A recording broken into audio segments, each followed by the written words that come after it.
ലോകത്തൊരു ഡോക്ടർക്കും കുറിച്ചു കൊടുക്കാൻ കഴിയാത്ത മരുന്നിൻ്റെ പേരാണ് മാതാവിൻ്റെ കരസ്പർശം.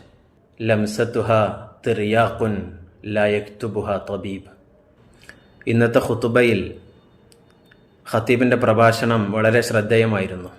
ഉമ്മ എന്നായിരുന്നു വിഷയം. ലോകത്ത് മാതാപിതാക്കളില്ലാതെ ആരും ജനിക്കില്ലല്ലോ. മക്കളില്ലാത്തവർ, സഹോദരങ്ങളില്ലാത്തവർ, ഭാര്യയില്ലാത്തവർ, ഭർത്താക്കന്മാരില്ലാത്തവരുണ്ടാകും.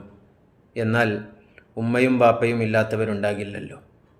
മാതാവിൻ്റെ ജീവിതത്തിൻ്റെ ഘട്ടങ്ങൾ പറയുകയായിരുന്നു ഖതീബ്.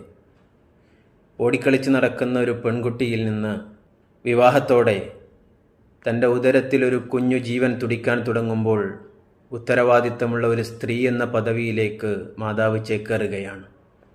പിന്നീട് ആ ജീവൻ്റെ തുടിപ്പുകൾ ആസ്വദിച്ചുകൊണ്ട് ഉറക്കമൊഴിച്ച രാത്രികളിൽ അവൾ അനുഭവിക്കുന്ന വേദനകൾ കടിച്ചിറക്കിക്കൊണ്ട് അവസാനം ഇരട്ടി വേദനകൾ സഹിച്ചുകൊണ്ട് ആ പിഞ്ചു കുഞ്ഞിന് ജന്മം നൽകുമ്പോൾ ആ വേദനകളെല്ലാം അവസാനിക്കുകയല്ല, മറിച്ച് മറ്റൊരു തലത്തിലേക്ക് മാറുകയാണ്.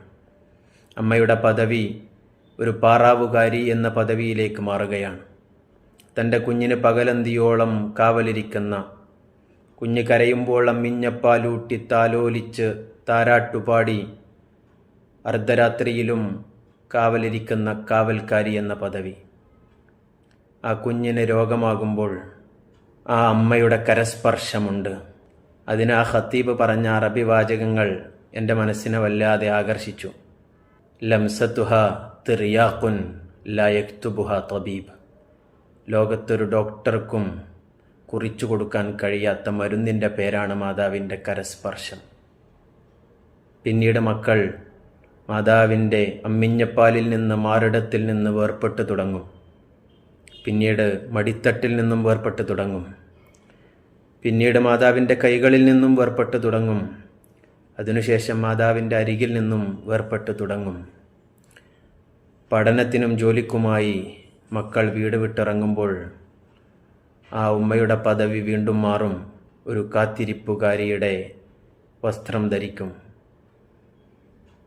കാത്തിരിപ്പിൻ്റെ ജനലരികിൽ തൻ്റെ മക്കൾ മടങ്ങി വരുന്നതും കാത്തിരിക്കുന്ന ഒരു കാത്തിരിപ്പുകാരിയുടെ പദവി.